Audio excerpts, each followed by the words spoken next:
बिस्मिल्लाहिर्रहमानिर्रहीम। अस्सलामु अलैकुम नाज़रीन। तसव्वुफ़ का असल ये है कि फ़राइज़ को नवाफिल पर मुक़द्दम रखा जाए। ऐब गोई और ऐब जोई बदतरीन खसलत है। मेरे तमाम सहाबा सितारों की मानद है, जिसकी भी पैरवी करोगे हिदायत पाओगे। जब हुज़ूर सल्लल्लाहु अलैहि वसल्लम को कोई सख्त मामला पेश आता तो आप फौरन नमाज की तरफ मुतवज्जा हो जाते। उल्मा की निस्बत दीन की तरफ है, इसीलिए कभी भी उनकी बेअदबी नहीं करनी चाहिए। खुलास से छोटी नेकी भी निजात का जरिया बन जाती है। असल काम है, नाम नहीं। नाम तो काम के ताबे है। किसी वाक़या पर अगर तहक़ीक़ से काम लिया जाए तो झगड़े की नौबत बहुत कम आए।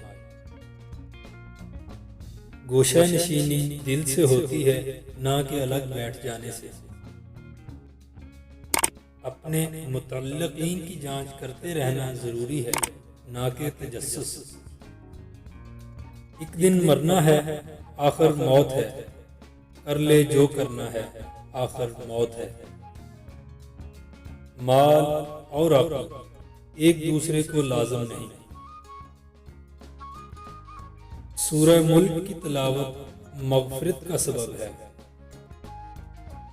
काम करने वालों के लिए सब मौसम बराबर हैं और काहिल के लिए हर मौसम रुकावट है। मौत के लिए वक्त मुकर्रर है, उम्र मुकर्रर नहीं। ये दराजात का मदार आमाल पर है, ना कि अहवाल पर।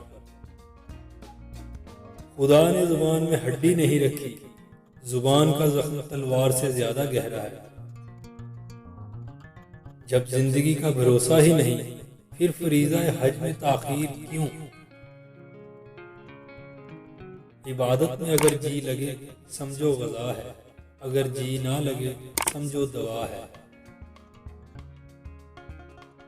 औरत के दो सुराख कान और ज़ुबान पर, हद से ज़्यादा भरोसा मत करना, वरना अंधे और बहरे हो जाओगे। माल का ना होना बुजुर्गी नहीं, दिल में दुनिया ना होना बुजुर्गी है। दोस्ती की ज़्यादती का अंदाज़ा तकल्लुफ़ की कमी से लगाया जाता है।